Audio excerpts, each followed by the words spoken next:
back to toya.dtv. All right, y'all, so we are back. Season 5, episode 6, the text heard round the Lakehouse. So y'all, of course, this episode, it picks right up where we left off last episode, which is Ashley and Wendy arguing. So Wendy hauls off and calls Ashley a brokey. Ashley says that's stupid. So Wendy hauls off, stupid? I'm not stupid. I got 4 degrees. 4 degrees. So Wendy called Ashley a brokey, then said her booty hole is broke. So she's a brokey times 2. Broke. She said she didn't say Michael was broke. She said Ashley was broke. I feel like they're both just grasping at straws at this point. Like, 4 degrees. Wendy is going to let us know every episode that she has 4 degrees. So glad she has them, but I don't want to hear that or Sir Wendy anymore. After she said she had 4 degrees, everybody fell out laughing because they're like, oh, here she go with these 4 degrees again. Her and Ashley arguing. Wendy says, you're a bug. Go away. So, of course, Robin, being Robin, has to insert herself. And she goes, well, she didn't call you stupid. She said what you said was stupid. Robin said, you said something about money. Her husband is rich. Wendy's like, my husband is rich too. I don't understand. I still don't get why people feel the need to insert themselves in a conversation that kind of is what it is. So Karen took the time to kind of explain to Wendy, knows that she's new to the group, so they kind of work hard at not calling each other a bitch. And she says she hasn't done that in over 5 years. Of course, Bravo being Bravo, they ran it back 2 years ago. She called Robin the ditziest bitch at the table. The what? I don't think Robin is ditzy. I think she choose to not reply or respond to a lot of things. Sometimes she gives me Cynthia vibes from Real Housewives of Atlanta. Like, I hear you, I see you, I know it's about me, but I'm gonna choose to ignore you sometimes. Can y'all get this? Okay, so whenever the girls are talking or arguing or disagreeing or whatever the case may be, Robin always insert herself to try to understand is what she says. Now, my question is, does anybody know, and I like Robin, don't get me wrong, does anybody know why it's so easy for her to insert herself and be more vocal about somebody else's relationship, but when it comes to hers, she's kind of like at a loss for words? So while all this is happening, Ashley has her butter knife and she's checking her lashes. I'm sorry, you are a serious princess, diva, who, whatever you want to call it. If you can't even eat without getting a butter knife and you're all checking yourself, and I guess she wanted to make sure she was still on point while all the fire was going down around her. Candace is beautiful. She really is. Her attitude sometimes is just not right. So Robin just chooses not to call out Karen on calling her the ditziest bitch at the table. What happens is she was like, look, we all just need to agree to move forward. So Wendy's like, you know what? I don't want to bring no more drama, so it's done. So Monique gets in her confessional and she's like, well, if it was that hard, like with Wendy being here, maybe she should have stayed home. She had the choice to stay home. She didn't have to come. True. We all know that and we all knew that, but honestly, when you think about it in a real life aspect, when your girls trying to hang and it's just going to be your girls, oh, you down. It don't matter where you going, you are down. If anything, the most that you would want to know is who's coming and where we're going. But where you're going is most likely not going to really make a difference.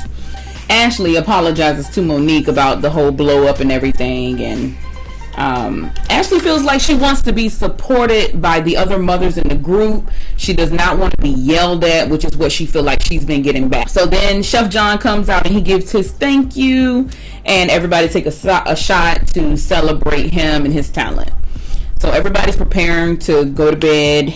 So Wendy and Candace are in their room, and she was like, I held my ground. I felt no need to apologize. Nobody can tell me how I feel about my baby.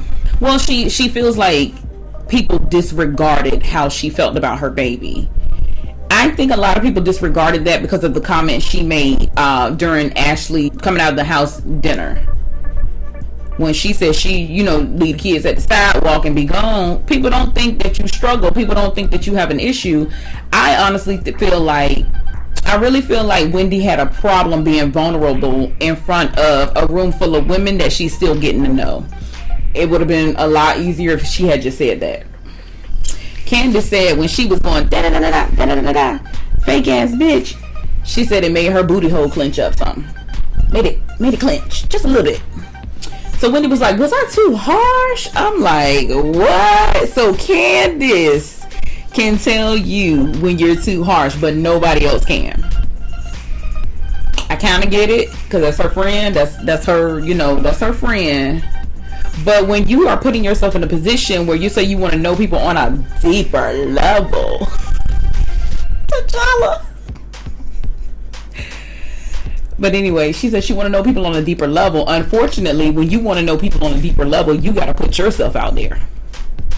That's how I see it. Candace says that she wants Wendy to be welcomed, not have her running and screaming off into the Potomac. She's wearing a wig. Be respectful. I didn't get the wig part. Did anybody get that? Put it in the comments. I didn't. That went right over my head. She's wearing a wig. Be respectful. What does her running off into the Potomac have to do with a wig and being respectful? And it suggests that Wendy continues to let us know who she is. Alright, so then now it's day 2 at the Lakehouse. Everybody's getting dressed. They're getting ready to start the day. And Monique is in her bathroom. She, is putting on her makeup and everything. And she said she's getting concerned because T'Challa is not eating. Well, we thought she was just talking to T'Challa, but apparently Chris is on the phone and he's like, I don't really care about that bird. I'd rather hear about Ashley and Wendy. It's kind of weird that a man wants to hear about drama because they know I don't know. He's giving me Peter vibes from Atlanta. Just a little bit. I like them though. I like Chris. I like Monique. So we go to the guest house and we see Giselle and Robin, and they're jumping up and down on her bed, and everybody's pretty much trying to wake up, get ready to come down for breakfast or whatever. Karen is spraying on her Ladam, honey. She sprayed Ladam on the back of her knees. Do anybody know anything about that? I have never. On the back of her knees. That sent me somewhere. But anyway, then we see Candace and Dr. Wendy. Candace said she couldn't sleep. She felt like bugs were crawling on her and it was hot and she just kept waking up. Everybody's gathering at the main house for breakfast now. They thought they were going to be catered to. They thought that food was going to be ready. All they had to do was pull up, park in a chair, and start feasting. No, Monique said y'all gonna work for this breakfast. Y'all gonna cook today. So they start running the ideas of what they want. It just so happened Giselle said she wanted to make pancakes. Monique was like, hold up now. If you gonna make the pancakes, you gotta come correct. We don't play about pancakes in this house. They now are gonna have a pancake cook-off, Monique and Giselle. And the girls are gonna be the judge and they're gonna figure out who won. Ashley waking up now, and she's got Dean and the sitters with him or whatever. She's like, I would not be able to live with myself if I couldn't see this face. Ashley is loving being a mom. Ashley's pregnant again. Shout out to Casey Jane for giving me that information. I'm happy. I hope they planned it, because Ashley, I don't feel like she fully got into the look. All we know is what we see on TV. I hope she's gotten into the swing of things. Ashley's just loving motherhood. She's loving it. Like, she loves baby Dean. She just have to figure out how to tear herself away to still handle her and be herself. So everybody's downstairs and they're in their robes and they're starting to have their pancake cook off. They look so cute in their robes, and that was a good job to Monique, because that's like a little gesture, like, hey, you're welcome here, you know, I invited you, we're gonna live it up, we're gonna have a good time, we're not gonna be stressed.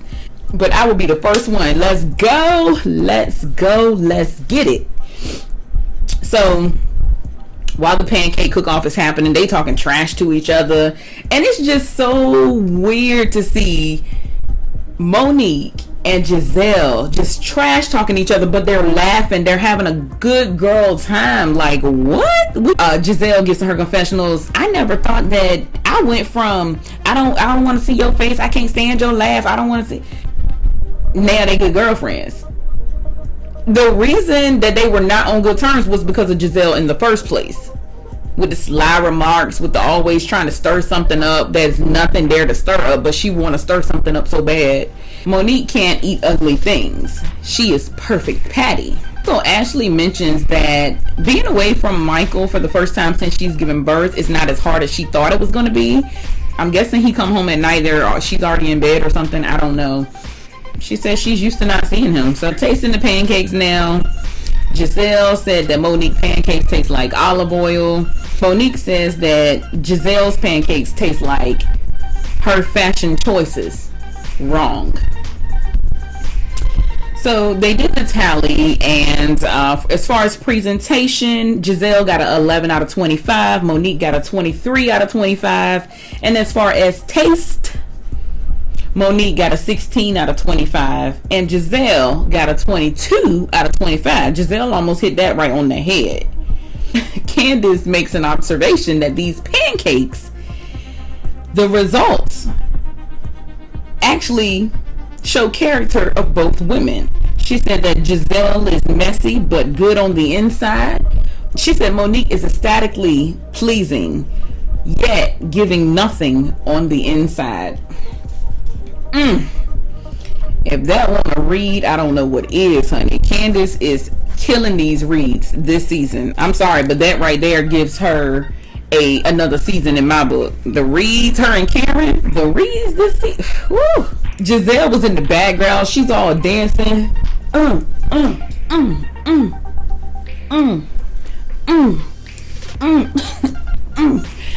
like, Giselle back there dancing like a dude, man. She back there stepping. I like to see Giselle in this light. Giselle is funny. Giselle is goofy. I don't believe Giselle is this messy Giselle that we see on TV. I genuinely think that she is truly a good person. So the final scores were in, and the winner is Monique. The scores was 39-35. Robin says that Giselle's pancakes were good even though they looked like crap.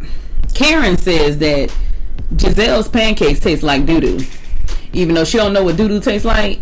But if it looked like doo-doo, it kind of tastes like doo-doo because it's kind of associated. Like, if it looked like it, it tastes like it. I don't know. So everybody gets changed. They get ready to go fishing, and Monique is talking to Chris.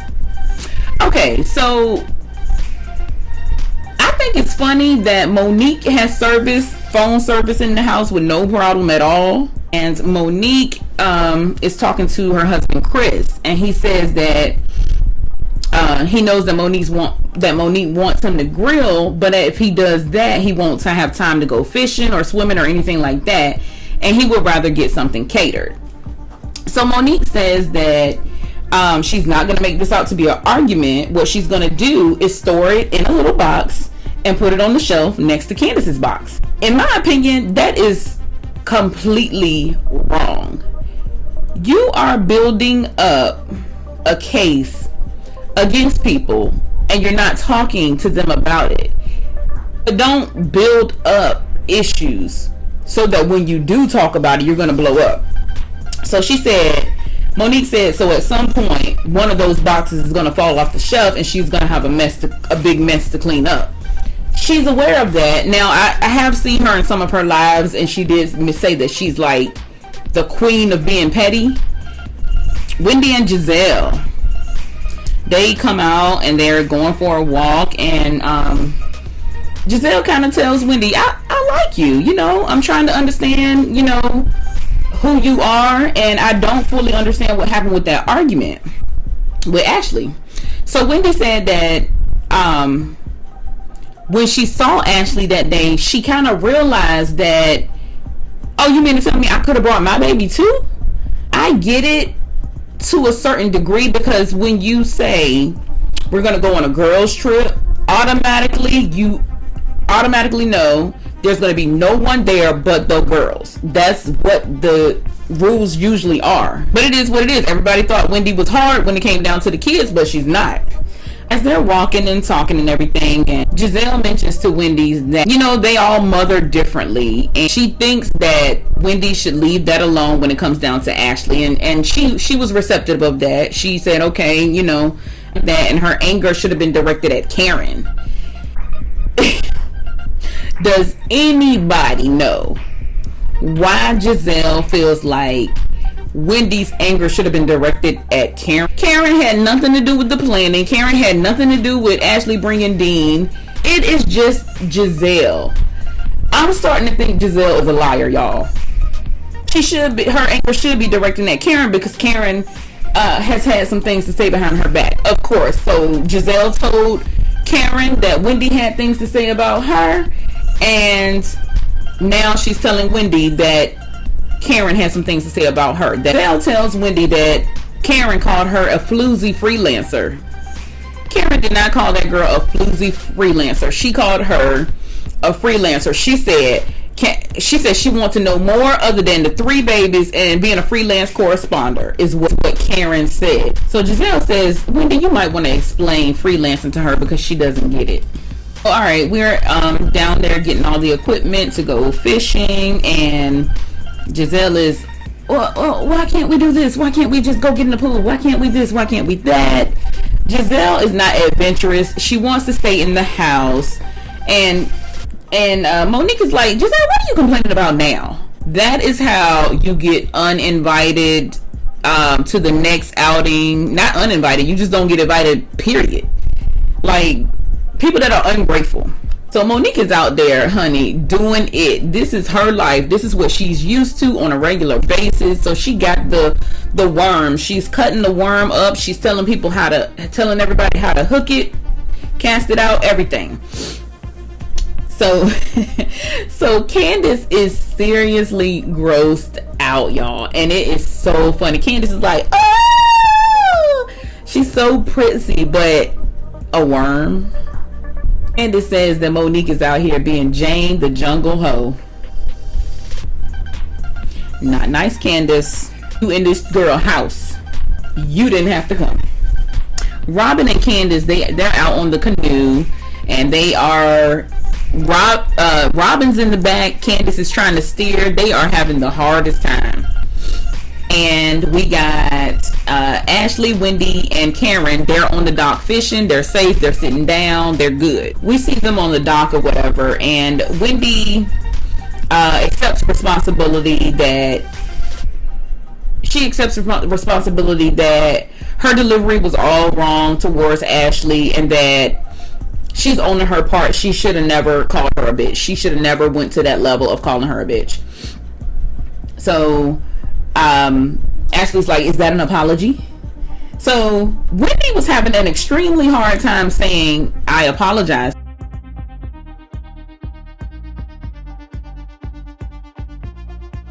So Ashley jumped in. She's like, I apologize for keeping it going. Wendy was like, thank you, Ashley, for leading with the apology. And again, she apologized for bringing up bitch, and also her delivery towards Ashley. And Ashley's like, oh, thanks. I get it. You miss your baby. And it's kind of sad, because really, Wendy is not hard at all. She is very vulnerable. It makes me wonder, like, are the hormones and stuff still going crazy after you have a baby? After that period of time. I think her baby is 3 months. No, her baby's 2 months. Maybe she didn't realize that at that moment the delivery was all wrong, and she realized it then once things actually calmed all the way down.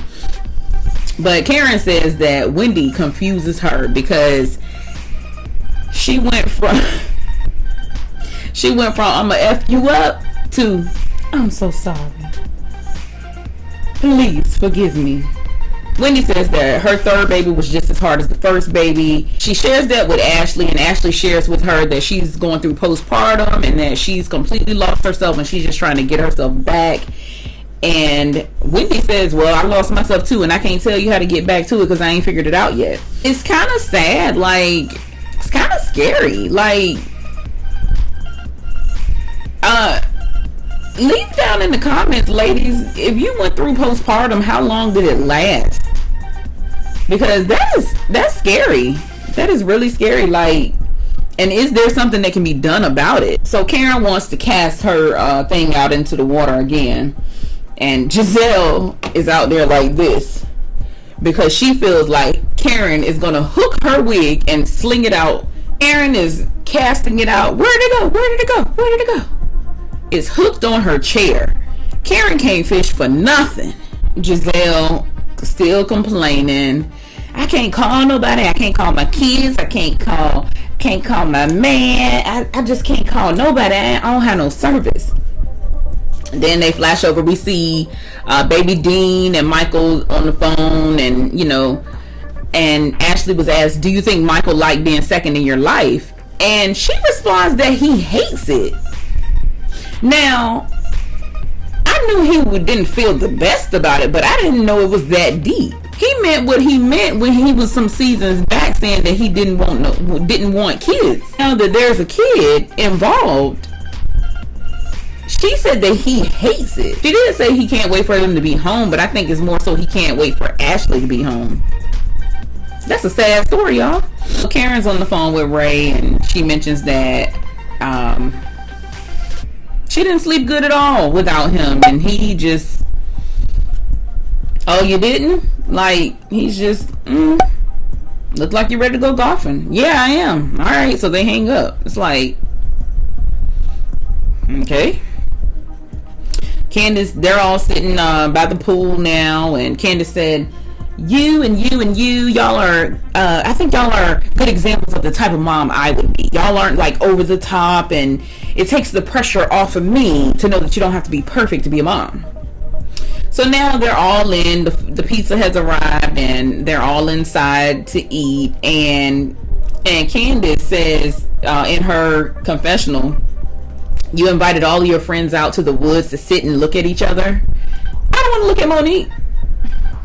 Then why did you come? Why did you sit in her house? Why did you sleep in her house? Why did you eat her food? Why did you use her water? Why did you use her electricity? Why did you come? People like that are ungrateful. Wendy says she's pretty close to being stir crazy. She's not quite there, but she's very close. Giselle wants to go home. So Giselle comes up with this idea of having a pageant off between Candace and Ashley. So they do their walk down the imaginary runway, and they do their walks, and it's cute. And I don't remember pageants having that kind of walk, but then again, I ain't that kind of girl. I really could care less about a pageant. But they got to the question section, and Giselle says, Candace, how do you feel being so short? And Candace is like, well, it's a blessing to be short because it teaches you to reach high and reach for your goals. And I too will tell all of the other short people that they too are beautiful inside and out and in the skin that they are in. Ashley, are you ready? Yes, I am. Tell everyone, how do you feel about having a larger forehead than usual? Well, in some countries, it's a sign of beauty and intelligence, and I carry both. And I definitely think that Candace is definitely beautiful inside and out. Karen said, Giselle, you know better. Let's talk about your stovepipe legs. Let me judge. Y'all, what is a stovepipe leg? All I can think about is them old school heaters from back in the day that literally had like 4 legs on it, and then like a little chimney that went in the wall or something. Have their talent section of the competition, and Ashley wants to twerk. Ashley was not twerking. I don't know what that was, but that was not twerking. And Candace wants to sing happy birthday to Monique. Of course, Bravo ran it back. She sung it plenty of previous times the same way. Anyway, they are ending the competition, and the winner is Candace is crowned Lady of the Lake. And so she does her cry and her wave. Thank you so much. Thank you so much. Everybody's getting ready to like go out that night to like the Crab Shack. Candace is getting dressed, and a text message comes through. The text message said, your girl's husband was seen at the bar with several strippers, and he was also telling people how he has a wife and a boyfriend. So I don't know if this was editing or if this is how it really happened, but Ashley was in the kitchen downstairs. So Candace is scurrying out of there to try to get to Giselle, but pretty much was in the house with Ashley, but she left the house to go to Giselle to ask her what to do. So Candace wants to keep her friendship, so she runs this past Giselle. Why? I guess for the mess of it all. So Giselle's like, okay, well, y'all just got back being friends and you don't want to mess that up. And she's like, exactly, so what should I do? And Giselle is like, oh, we gotta tell her tonight. Let Candace handle that, and you stay out of it, Giselle. Everybody's getting dressed, loading up to go to the Crab Shack. So on the way there, Giselle says, does anybody else feel like they've been kidnapped for a couple of days? With no cell service. Let me say this. I have been on vacation where I did not have cell service. I did not have internet of any type, any connection of any type, no Wi-Fi, no nothing. And it was one of the best vacations I have ever had in my entire life. So they get to the restaurant, and Robin says that everybody's staring because they look like they're dressed to go to the club. I honestly think everybody was staring because they knew who they were. The restaurant has a really nice view. Monique got a reserved spot for them, and they're kind of outside, and they're just kind of sitting down talking about everything. And Monique invites everybody to their live podcast, so that's cool. I'm gonna have to look that up to see more information about her podcast. If you have that, put it down in the comments. Robin checks in on Juan, I guess while they had the downtime, and she asked how was the boys' time at school, and Juan said, well, I just let them stay home. This was so funny to me because that is real life. Women do so much that when anything is out of the regular pattern or regular routine, the men are like, so I have to take them to school? Yeah, they're okay, I got it. They're just gonna stay home. You'll be back. You'll be back the next time it's time for them to go to school. So Robin's like, one day he couldn't do it. One day. It's amazing. That's so funny though, but that's real. Monique mentions that like when she goes away, she leaves Chris with like a whole staff, so he don't have to worry about nothing. He don't have to worry about being stressed out or anything like that. Said that sometimes she wanted him to think about her and set up things for her. I think Monique is thinking a little bit too common like, because Chris is an athlete and he is used to an athletic lifestyle where you get pampered all the time. You don't have to do anything for yourself, and you're waited on hand and foot. and that is what she married into. So he will think of her, but he won't go as far as to actually doing anything to make a difference, because that's not what he's ever done. That's not what he's used to doing.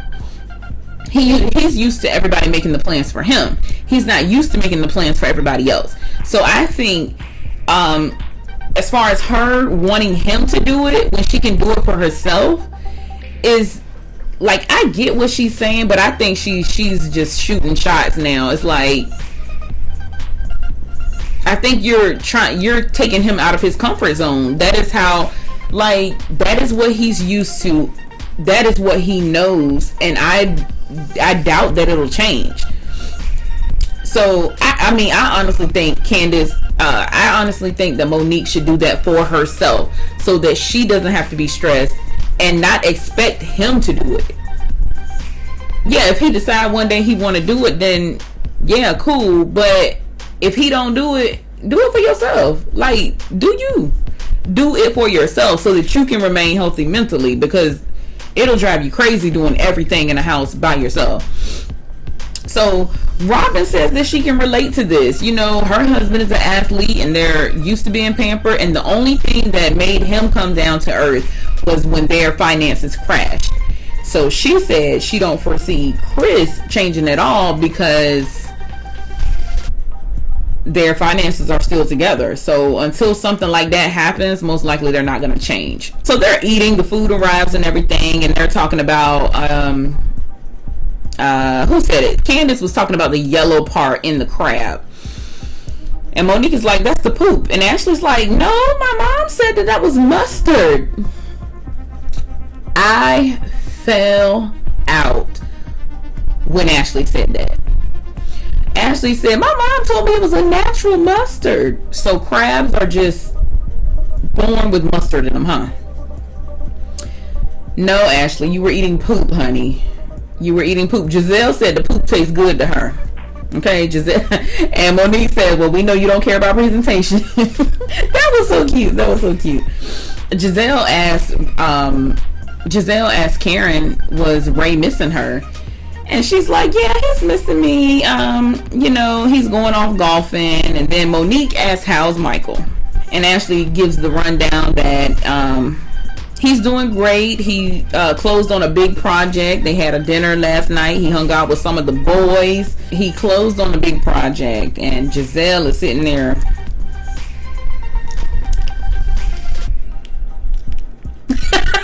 Giselle, when the stuff is about to hit the fan, Giselle be